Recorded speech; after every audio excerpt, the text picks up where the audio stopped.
এরপরে আমরা সংক্ষিপ্তভাবে বলছি মালিক ইয়াউমিদ্দিন, আল্লাহ বলছে আমি বিচার দিবসের মালিক। কোন দিবসের? বিচার দিবস কবে? এই যে চলছে এটা না, কোনটা? পরকাল, আখিরাত।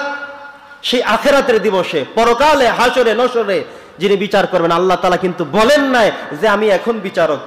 আল্লাহ বলছেন এই পৃথিবীতে আমি মানুষকে শুধু ছেড়ে দিচ্ছি, কিছু বিচার আমি এখন করে দিচ্ছি, কিছু হিসাব কিতাব আমি এখনই ফিনিশড করে দিয়েছি, কিন্তু সবকিছু আমি ফিনিশড করি না, সবকিছু আমি শেষ করি না, সব বিচার এখন আমি করি না। তবে আমি বিচার করব কোন দিন?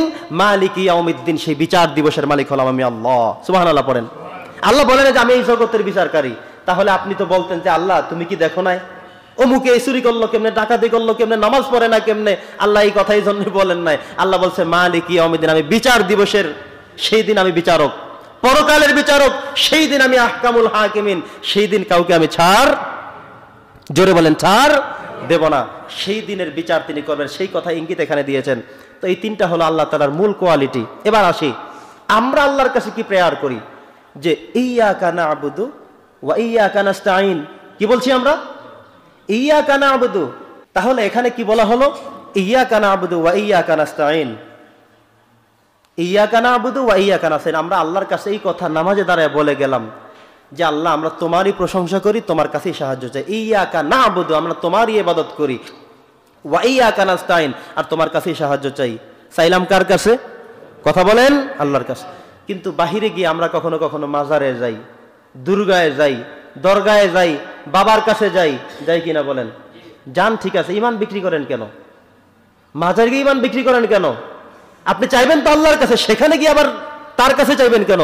কি বাবার কাছে কি সন্তান আছে নাকি, ছেলে মেয়ে আছে নাকি? তো দিবে কোত্থেকে? তার নিজের পরকালের কি অবস্থা তাদেরই তো কোনো খবর নাই, আর আপনি গিয়ে তার কাছে বলেন বাবা একটা ছেলে দাও। তার মানেটা কি?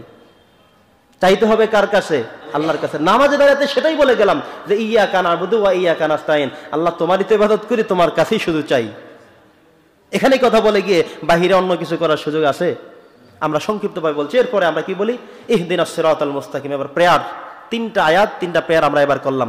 ইহদিনাস সিরাতাল মুস্তাকিম, আল্লাহ তুমি আমাদেরকে এমন একটা পথ দেখাও যে পথে তোমার নবিয়্যিন, সিদ্দিকিন, শুহাদা, সালেহিন যারা চলে গেছেন, ওয়া হাসুনা উলাইকা রফিকা, যারা তোমার কাছে চলে গিয়েছে, এমনদের পথ তুমি আমাদেরকে বাতলে দাও। ওগো রব, তুমি আমাদের জন্য সে পথগুলো সহজ করে দাও। এই সূরাতুল ফাতিহার একটা সংগীত আমি শুরুতে বলেছিলাম যে প্রশংসা সবই কেবল তোমারই রব্বুল আলামিন। এটা সূরাতুল ফাতিহার অনুবাদ। সুবহানাল্লাহ পড়েন। তো এই আয়াতের মধ্যে আমরা আল্লাহর কাছে প্রেয়ার করলাম যে ইহদিনাস সিরাতাল মুস্তাকিম, আল্লাহ তুমি আমাদেরকে সঠিক পথ দেখাও। এরপরে বললাম কি সিরাতাল লাযিনা আন'আমতা আলাইহিম, আল্লাহ এমন পথ দেখাও যেই পথে মানুষরা নিয়ামত প্রাপ্ত হয়েছে। চার শ্রেণীর মানুষ, নবিয়্যিন, সিদ্দিকিন, শুহাদা, সালেহিন। এই চার শ্রেণীর মানুষরা যেই রাস্তায় গেছে, আল্লাহ তুমি আমাদেরকে সেই রাস্তা দেখাও। এরপরে আমরা বলি গায়রিল মাগদুবি আলাইহিম ওয়ালাদ-দাল্লিন, আল্লাহ এমন পথ তুমি আমাদেরকে দিও না, আবু জেহেলের পথ, উতবার পথ, শায়গার পথ, মুগীরার পথ। মুসা নবীর বিরুদ্ধাচরণ করছিল কে? ফেরাউন, তার পথ আমাদেরকে দিও না। ইব্রাহিম আলাইহিস সালামের বিরুদ্ধে করছিল কে? নমরুদ, নমরুদের পথ আমাদেরকে দিও না। সেটা হলো গায়রিল মাগদুব। আল্লাহ তুমি আমাদেরকে ভ্রান্ত পথে পরিচালিত করো না, বেনামাজি মানুষের কাতারে আমাদেরকে রেখো না, অমুসলিমদের কাতারে তুমি আমাদেরকে রেখো না। আমাদেরকে সঠিক পথটা দেখায় দাও, যে পথ তোমার রহমতের আশ্রয় নিয়ে তোমার বান্দারা তোমার প্রিয় হতে পেরেছে। আয় আল্লাহ তুমি আমাদেরকে সে পথ দেখাও, তুমি আমাদেরকে এমন পথে পরিচালনা করো। এই কথা আমরা যখন বলা ইমাম সাহেব শেষ করে, তখন মুসল্লিরা বলে আমিন। কি বলি আমরা সবাই? আমিন। তার মানে হলো এতক্ষণ 7টা আয়াতের মধ্যে যা কিছু বলা হলো আল্লাহর কাছে, শেষে এসে বললাম যে আল্লাহ তুমি আমাদের এই সবগুলো দোয়া কবুল করে নাও। তার মানে হলো সূরাতুল ফাতিহা হলো এমন একটি সূরা যে সূরাটা আমাদের প্রত্যেকের মুখস্থ আছে, আছে না? আছে আছে আছে, সবার মুখস্থ আছে। তো এই সূরাটা আমাদের নির্ভুলভাবে মুখস্থ করা দরকার। অন্তত আপনি, আমি বলে যাই, একজন আলেমের কাছে বলবেন যে হুজুর আমার সূরা ফাতিহাটা একটু শুনেন। যেই সূরাটা আপনি প্রত্যেক ওয়াক্ত, প্রত্যেক রাকায়াত নামাজের মধ্যে আপনি পড়েন, আদায় করেন, সেই সূরাটা অ্যাকুরেটলি হওয়া দরকার, নির্ভুল হওয়া দরকার, শুদ্ধ হওয়া দরকার, তাজবিদ সহ হওয়া দরকার। ঠিক কিনা বলেন? একজন হুজুরের কাছে শুনে নেবেন, একজন হাফেজের কাছে শুনে নেবেন, মুয়াজ্জিন যদি ভালো হয়, কেরাত ভালো থাকে, তাকে শুনে নেবেন। তার মানে হলো আপনি নিশ্চিত হলেন যে সূরাটা আমি পড়ি এটা ঠিক আছে। এরপরে আপনি, আজকে তো আমি অনুবাদগুলো একবারে বলে দিয়ে গেলাম, আপনি আবার একটু তাফসির দেখে বা অনুবাদ দেখে একটু দেখবেন যে আসলে আমি কি প্রত্যেক দিন পড়ি। আল্লাহ তাআলা যেখানে প্রত্যেক দিন পড়তে নির্দেশ দিয়ে দিলেন, আসলে এখানে বলি কি?